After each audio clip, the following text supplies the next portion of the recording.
da Bíblia tá entendendo que só tem Caim e Abel, e depois a gente descobre que ele vai para uma cidade, ou seja, Ele ainda casa com a mulher. exatamente. Então, existia toda uma civilização fora. Como que é Então, isso? sabe qual é, isso é uma pergunta muito interessante, porque a pergunta que geralmente aparece é: onde é que Caim arrumou uma esposa? Né? Como é que ele arruma essa mulher? Era um outro povo, foi criado diferente. Na verdade, cara, é muito interessante a gente perceber que até Noé existiu uma longevidade absurda, né? Matusalém viveu quase 1000 anos, Pois né? é. Aí 800, a galera fala 700. assim: poxa, Daniel, eu acho que naquela época eles contavam o tempo diferente, né? Aí você fala: pô, meu irmão, vocês contavam o tempo diferente, o cara com 100 anos tinha 100 dias, né, de vida, e não faz muito sentido. Mas não, cara, tem toda uma explicação até geológica também, porque até o dilúvio nunca tinha chovido. Aí a teoria que alguns geólogos criacionistas levantam é que não tinha uma era glacial ainda, o mundo inteiro era como se fosse uma grande estufa úmida. Era tudo meio clima assim da Amazônia, Sei. né? Quente e úmido. E essa umidade, hein? Temperado, né? Não, seria um clima equatoriano mesmo, tropical, mais como se quente. fosse quente e úmido. E aí, essa camada de vapor que ficava na atmosfera, inclusive a Bíblia fala que no final do dia vinha um orvalho, né? O orvalho vinha e caía ali. Essa camada de vapor, ela impedia que a radiação fosse tão forte na crosta da Terra, radiação que vem do espaço, né, e do Sol. Então isso facilitava ou evitava a degradação do DNA humano. Então teria sido isso que fez a longevidade ser tão grande antes do dilúvio. Depois do dilúvio, a galera já começou a viver normal, assim, entre aspas, né? Abraão viveu 175 anos, se eu não estou enganado, que foi o cara que mais viveu naquela época, depois do dilúvio, e depois Moisés viveu 120 anos. Depois disso, a gente não tem nada muito complexo, não. Apesar de Houve que... uma quebra aí, né? Cara, foi logo depois do dilúvio. Choveu, acabou esse negócio, né? Começou a chover, deve ter sido nessa época que começou uma espécie de era glacial, começou a congelar os polos e tal. Então, essa teoria é interessante. Então, como os caras viviam muito, imagina assim, Vilela, vamos fazer um raciocínio aqui. Quando os judeus vão para o Egito, na época de José, que era governador do Egito, que era, né, filho de Jacó, foram 70 judeus só para o Egito. Depois de 400 anos, tinha 2,5 milhões de judeus. Só deixar claro pro pessoal que a gente tá falando isso, essa parte é toda em cima de Bíblia. Bíblia. Você precisa crer nisso, a gente não tá falando de ciência, né? A gente tá falando de Bíblia. Segundo o relato da Bíblia, né? Segundo os relatos Mas da assim, tem muita comprovação científica. Não, tem coisas da que Bíblia. batem, mas a gente tá falando Tô baseado falando no Bíblia, texto bíblico. Exato, não vou entrar nos detalhes técnicos disso, é outro assunto, né? Aí você chama o Rodrigo Silva, essa galera que trabalha mais com esse negócio de arqueologia. Então, imagina só, em 400 anos, o povo de Deus que foi para o Egito pulou de 70 pessoas para 2,5 milhões de pessoas. 400 anos. Agora imagina, cara, 1000 anos. O dobro disso, ou talvez o triplo. Cara, você multiplica 70 pessoas para, sei lá, 5 milhões de pessoas. Ainda mais que não tinha televisão naquela época, né? Pode criar muito tempo livre, né? À noite ali a brincadeira era sempre a mesma, né? Então, cara, imagina. Primeiro que a Bíblia também não cita, ela deixa de lado muitas pessoas nas genealogias, né? Às vezes só cita os homens acima de 21 anos, não cita as mulheres. Então, Adão, ele viveu muito tempo. Ele não teve só Caim e Abel de filho e depois o Sete. Ele deve ter tido filho pra caramba. E nesses 1000 anos que a galera vivia, já devia ter várias comunidades, bairros, né? E grupos e tribos espalhadas. Então, é claro que a Bíblia está falando mais ali de Adão, Eva, Caim, Abel e Sete, mas na verdade já a teoria que a gente entende é que já tinha uma galera vivendo no mundo nesses milhares de anos que cada um foi vivendo, né?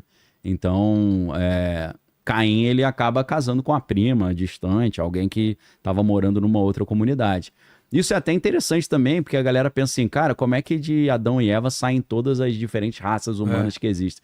Cara, antes da genética era difícil de você imaginar isso, mas se você pega hoje o gene recessivo e gene dominante, né? Se você tem um tipo moreno médio, do moreno médio você pode ter ali um africano ou um caucasiano, né? Eu mesmo tenho amigos que são filhos do mesmo pai e da mesma mãe, um é loiro de olho azul, o outro é bem moreno.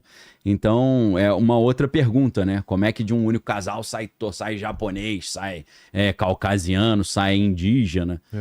É por causa disso, né? A carga genética, a gente carrega muita coisa na carga genética. E às vezes você puxa gene lá do seu avô, né? Ninguém tem olho azul, aí nasce um neto com olho azul. Então, hoje, pela genética, o moreno médio deles pode sair qualquer tipo de grupo que a gente conhece. Então, voltando para aquela ideia, né? O Adam Weishaupt, eu falei para a galera que a primeira loja maçônica oficial é de 1717. E aí, cara, em 1776, no dia 1º de maio de 1776, e a gente pensa em 1º de maio, a gente pensa no dia do trabalho, mas de verdade, 1º de maio, primeiro fato importante que aconteceu no 1º de maio foi a fundação da Ordem dos Illuminati, né? Que isso sempre foi reputado como teoria da conspiração, mas isso é fato, eu tô dando o nome dos caras, até a universidade onde ele dava aula, Universidade de Ingolstadt. E aí a ideia dele, seguindo essa visão jesuíta dos alumbrados, né? A ideia de mudar a ordem vigente, eles pensam o seguinte, cara, vamos criar uma maçonaria da maçonaria. Uma maçonaria só de elite, de uma elite burguesa, e nós faremos uma revolução para cima da nobreza e derrubaremos os reis. E eles estavam conspirando isso dentro dessa sociedade. Até que um mensageiro indo de cavalo levar essas mensagens secretas por diversos grupos, né? Ele é atingido por um raio. E aí ele morre, eletrocutado, e os planos se espalham pelo chão. Alguém acha. A galera, o pessoal achou, aí denunciaram para o governo na época, eles prenderam a galera toda. Então aí o projeto de 1776, ele meio que foi suspenso. Mas aí alguns desses membros desse grupo, que sobreviveram ali, conseguiram fugir. Na Itália, o Giuseppe Mazzini continua esse trabalho. Giuseppe Mazzini depois vai ser um dos inspiradores da unificação italiana, né? Que eles derrubaram o rei Vittorio Emanuele e criaram ali uma república, né, italiana, né? Unificaram a Itália, né? Acabaram com a monarquia italiana. Então é sempre o mesmo objetivo. É uma revolução burguesa que quer derrubar as monarquias e criar, em nome assim da possibilidade do povo escolher seus representantes eleitos, criar ali um governo dominado pela burguesia. E alguns desses grupos foram para a França.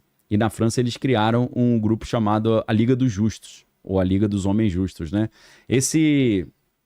Essa parte da história está muito bem relatada no livro, que é o Política, Ideologia e Conspirações, do Gary Allen e Larry Abraham. Esse livro é sensacional, pessoal. Esse mudou a minha visão de mundo.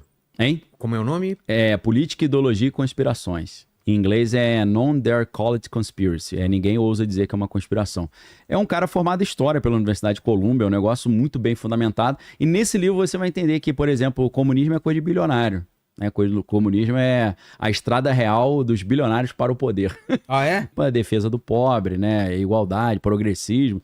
E aí ele fala, você não consegue entender que comunismo é coisa de bilionário e de banqueiro, porque você acha que comunismo é distribuição de poder e de renda, mas na verdade é o contrário, é concentração de poder, concentração de renda, monopólio. Você pode pegar o Manifesto do Partido Comunista no final do terceiro capítulo, o Marx vai falar os 10 passos para a implementação do comunismo, e ele fala até criação de um banco central que vai unificar todo o crédito, né, controlar o crédito. Ou seja, banco central é a ideia de Marx, pô.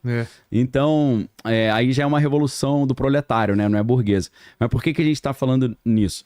Porque em 1776, o projeto de derrubar as monarquias foi interrompido por causa dessa descoberta, mas esse projeto continua rolando na Itália. O embrião já estava lá, o livro. Esse livro é muito legal, cara. Tem um demônio lá, ó. Tem o Lúcifer lá. O Lúcifer dominando o dinheiro. Símbolo do... A pirâmide com olho que tudo vê, da ONU, do comunismo. Né? Aquela estrela o anarquismo, e a estrela Tem a estrela, o tripé quebrado, né? Que é o anarquismo. E tem a outra que é com a letra A mesmo, né? Do anarquismo. Que é do Chris Angel, lembra do Chris Angel? Chris Angel. Esse Azinho. Inclusive dizem que esse A, na verdade, é de uma entidade, né? Sério? Que ele usa de Angel, Chris Angel. Sei. Mas, na verdade, a logo que ele usa é de um bichão... Um sigilo. É um sigilo terrível, não. Um negócio poderosíssimo. O cara fazia umas paradas meio estranhas, né? Pô, meu irmão? cara, muito Tem estranho. coisa que é meio Você viu aquele difícil, do né? ele... Acho que é ele, né? Que no Joe Rogan ele engole ele engole um Não foi o sapo? David Blaine, não? Ah, eu tô confundindo com o David Blaine também é sinistro. David Blaine também. Ele fura a O mão, não Chris Angel sai é aquele sangue. que usa, coloca cabeludinho. lápis, cabeludinho, É o cabeludinho. bem gótico, né? É, que aí Depois coloca a foto. ele flutuava no meio da rua, fazia umas paradas. O Chris Angel meio que sumiu aí, né? Sumiu. Mas o David Blaine tá em alta ainda, né? Tá aí, sempre anda com as O celebridades. David né? Blaine é bizarro também. É. Não, eu vi outro dia que ele foi. É um vídeo mais antigo, mas eu tava assistindo outro dia. Ele tava na casa do Harrison Ford, cara. E aí ele falou pro Harrison Ford: escolhe uma carta, não sei o quê. Aí o Harrison Ford escolheu a carta. Aí ele falou: aí, pô, tô com vontade de comer uma laranja. Você poderia cortar essa laranja pra mim? Ele corta a laranja, a carta dentro da laranja. Cara, essas coisas eu nunca entendi, Não essas faz paradas. sentido. Aí ele falou: sai da minha casa agora, Harrison Ford. Esse é com o Chris Angel. Nossa, a cara dele, que eu me lembro, é que ele Era não tá esse, maquiado, né? Todo com lápis e tal, né? É. Tinha um visual diferente. O cara mas- tá meio sumido, né? É. Tinha o David Copperfield também, né? Esse é das antigas, É, esse é mais casado lá com a de- Cindy Crawford. É, lá de Las Vegas, né? É. Inclusive é o nome de um livro sensacional do Charles Dickens.